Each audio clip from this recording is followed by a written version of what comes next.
Hello everyone. आज हम अपनी जो एंडोक्राइन ग्लैंड की सीरीज है उसी को कंटिन्यू करते हैं। तो इससे पहले वाली वीडियो में हमने क्या उसके इंट्रोडक्शन के बारे में पढ़ा था। सेल टू सेल सिग्नलिंग क्या है, केमिकल मैसेंजर क्या होते हैं, कितने टाइप के होते हैं और कौन कौन से स्क्रीशंस होते हैं एंडोक्राइन ग्लैंड से। तो उनको जो है हम नॉर्मली बोलते हैं हॉर्मोन्स। तो ये 5 मार्क्स के लिए क्वेश्चन भी आ सकता है। तो हॉर्मोन्स क्या हैं? These are the chemical messenger that is secreted from the endocrine gland. जो एंडोक्राइन ग्लैंड स्क्रीट करती हैं ऐसे केमिकल मैसेंजर्स को हम हार्मोन बोलते हैं। तो हार्मोन के टाइप्स क्या हैं, इस बेसिस पे कि वो किससे मिलके बने होते हैं, मतलब उनकी कंपोजिशन क्या है, उसके बेसिस पे हम देखेंगे हार्मोन के टाइप्स। तो हार्मोन के टाइप होते हैं 3। First is steroid type, second is protein and third is derivative of tyrosine। ठीक है, ये 3 टाइप है इनके। तो स्टेरॉयड हॉर्मोन्स क्या होते हैं? These are made up of lipids. Lipid से मिलके बने होंगे, मतलब कोलेस्ट्रॉल या कोलेस्ट्रॉल के जो भी डेरिवेटिव्स हैं उनसे मिलके जो बनता है वो होते हैं स्टेरॉयड। कोलेस्ट्रॉल और लिपिड डेरिवेटिव्स जो होते हैं वो होते हैं स्टेरॉयड। प्रोटीन क्या होते हैं? जो स्मॉल और लार्ज जो पॉलीपेप्टाइड्स होते हैं उनसे मिलके बने होते हैं, उसको हम बोलते हैं protein.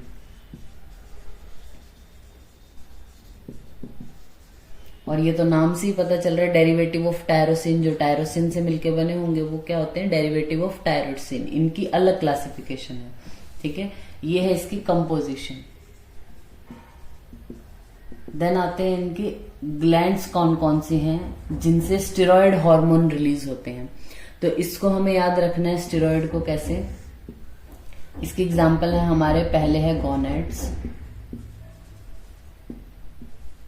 Adrenal cortex and placenta. ठीक है, मेन आपको क्या याद रखना है? EG, एड्रिनल कॉर्टेक्स और गोनेड्स स्टेरॉयड में आते हैं। ठीक है, प्रोटीन वाले जो होंगे सब P से याद रखने हैं। P, ठीक है, मतलब प्रोटीन पॉलीपेप्टाइड से मिलके बनते हैं और P से ही इनकी ग्लैंड के नाम है, जैसे पिट्यूटरी, पैराथायरॉयड, प्लेसेंटा। ठीक है, तो ये आपको ऐसे याद रखने हैं। और पेनक्रियास। देन आता है derivative of tyrosine. Derivative of tyrosine कौन कौन है?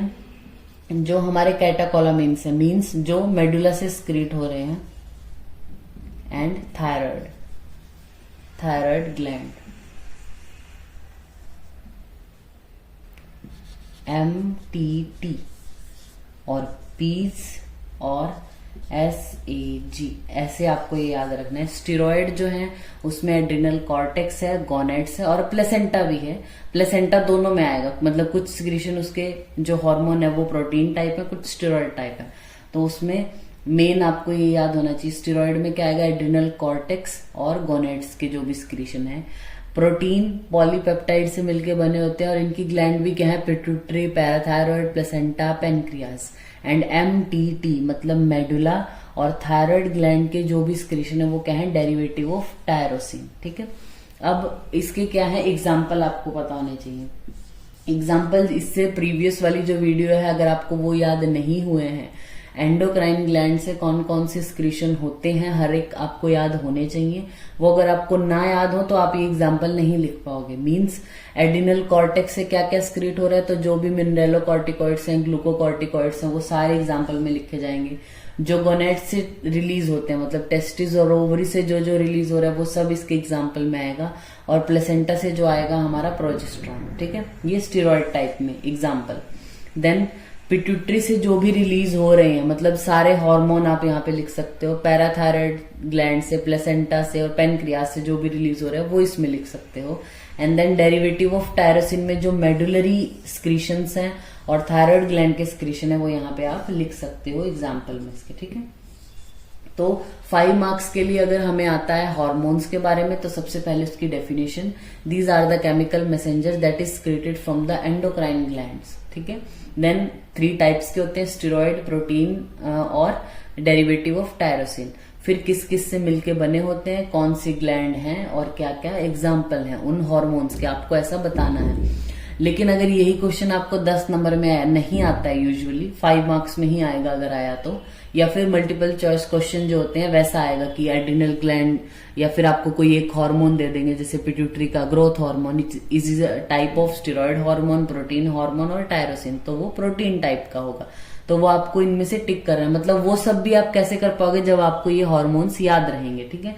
तो अगर 5 मार्क्स के लिए आता है तो आप इसको टेबुलर फॉर्म में, type, composition, gland and example, type ये रहे, कॉम्पोजिशन इनके लिपिड और कोलेस्ट्रॉल है, पॉलीपेप्टाइड्स हैं और टायरोसिन है, ग्लैंड कौन कौन सी एग्जाम्पल लिखे हैं, और जो हार्मोन है स्टेरॉइड टाइप में कौन कौन से आते हैं उनके एग्जाम्पल जो भी इन ग्लैंड के एक्सक्रीशन है वो आप लिख सकते हो। अब हम पढ़ते हैं कि हार्मोन जो है वो काम कैसे करते हैं जाके, मतलब इनकी वर्किंग कैसे होती है। इसको हम बहुत डिटेल में नहीं पढ़ेंगे वर्किंग को, क्योंकि वो इतना ज्यादा एग्जाम में पूछा नहीं जाता है। एक एक ग्लैंड के बारे में जब हम पढ़ेंगे तब हम उसको देखेंगे। हार्मोन ऐसा नहीं है कि ये एक सेल है, वो दूसरी सेल के पास अगर अपना मैसेज भेजना है तो डायरेक्टली बहुत सारा मैसेज ऐसा भेज दिया है, केमिकल या हार्मोन्स क्रिएट कर दिए।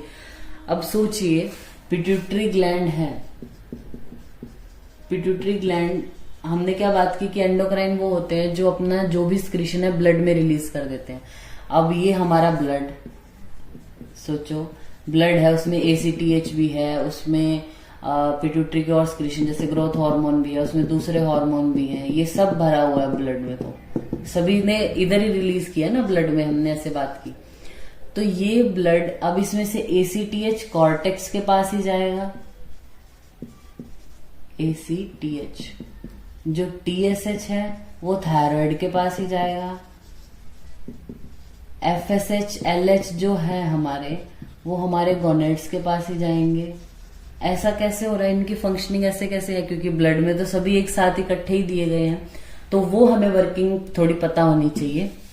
वो कैसे होती है, एक्चुअली एक सेल जब, ये एक सेल है that is controlling cell, that is target cell. तो कंट्रोलिंग सेल ने जो भी मैसेज इसको भेजा, तो मैसेज देने के लिए यहाँ इसका एक अपना, हम इसको ऐसे समझ सकते हैं कि इसने एक अपना ऐसा कोई इंसान जो इसका बहुत नोन है वो यहाँ पे बिठा रखा है, ठीक है। ये जो बिठा रखा है इसको रिसीव करने के लिए, ताकि ये अंदर information they they, that is called receptor, ठीक है। एक यहाँ पे इधर भी बैठा होगा, ठीक है।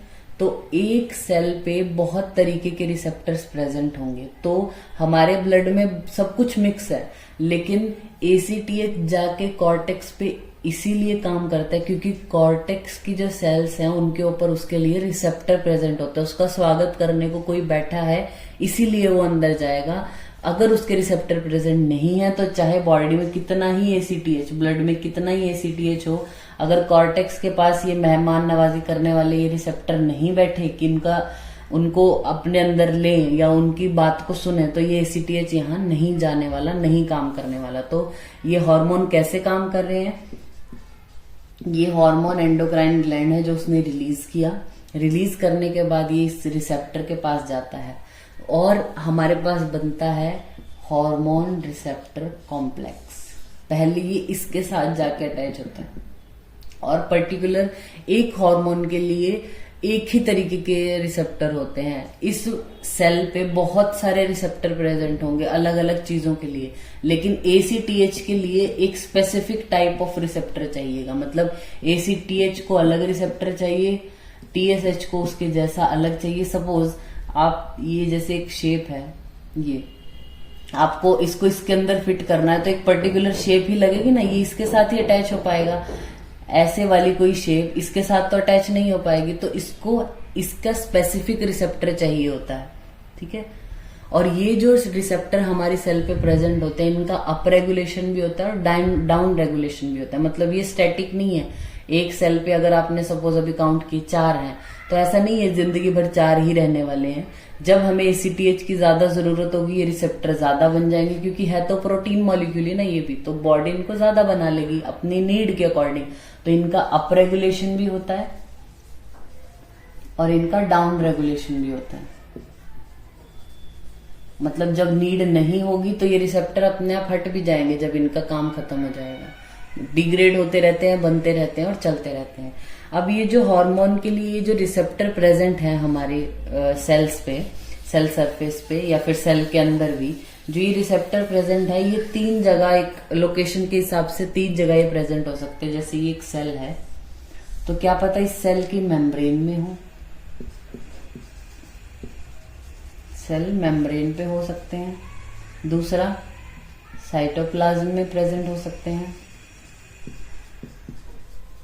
और थर्ड जो न्यूक्लियस है वहां प्रेजेंट हो सकते हैं। ठीक है, सेल मेम्ब्रेन, साइटोप्लाज्म और न्यूक्लियस पे। इसके भी हम एग्जांपल याद कर सकते हैं। जैसे सेल मेम्ब्रेन है जो, उस पे किसके रिसेप्टर प्रेजेंट होते हैं? प्रोटीन, हार्मोन और कैटाकोलामिन्स। जो हमने अभी पढ़ा है प्रोटीन हार्मोन्स, मतलब जो पी वाले, पिट्यूटरी, पेनक्रियाज और ये जो हमने पढ़ी हैं ग्लैंड्स, तो प्रोटीन हार्मोन्स और टायरोसिन में से क्या? कैटाकोलामिन्स। मीन्स एड्रिनल जो मेडुला है उसके जो भी हार्मोन्स है वो सेल मेम्ब्रेन पे उनके रिसेप्टर प्रेजेंट होते हैं। फिर हम बात करते हैं साइटोप्लाज्म। साइटोप्लाज्म में प्रेजेंट होते हैं स्टेरॉयड हार्मोन के लिए, और न्यूक्लियस में होते हैं थायराइड के लिए। मतलब जब थायराइड हार्मोन आएगा, मतलब TSH आएगा, तो उसके जो रिसेप्टर प्रेजेंट होंगे वहां पे थायराइड ग्लैंड में जाके, तो वो उसके न्यूक्लियस में सिचुएटेड होते हैं। ठीक है, तो ये लोकेशन है रिसेप्टर्स की। इतना इंपॉर्टेंट नहीं है कि आपको एग्जाम में ऐसे आएगा, लेकिन फिर भी एक जानकारी के लिए पता होना चाहिए। हार्मोन से रिलेटेड क्वेश्चन आता है 5 मार्क्स के लिए कि हार्मोन क्या है, उनके टाइप क्या है, वो पता भी होने चाहिए। ये रिसेप्टर बताया हमने, मतलब जो उनको एक्सेप्ट करने के लिए चाहिए होता है। हार्मोन रिसेप्टर कॉम्प्लेक्स बनाता है, ये अप रेगुलेटेड भी होते हैं और डाउन रेगुलेटेड भी, मतलब नंबर बढ़ भी सकता है रिसेप्टर्स का, कम भी हो सकता है। एक पर्टिकुलर हार्मोन के लिए एक पर्टिकुलर टाइप ऑफ रिसेप्टर चाहिए होता है। और रिसेप्टर 3 लोकस पे प्रेजेंट हो सकते हैं, सेल मेम्ब्रेन पे, साइटोप्लाज्म और न्यूक्लियस पे। और ये इनकी एग्जाम्पल है कि किसके रिसेप्टर कहाँ पे प्रेजेंट होते हैं। फिर हम नेक्स्ट आगे अपनी ये जो सीरीज है कंटिन्यू करेंगे, और इसमें हम सबसे पहले पढ़ेंगे नेक्स्ट वीडियो में पिट्यूटरी ग्लैंड के बारे में। Thank you.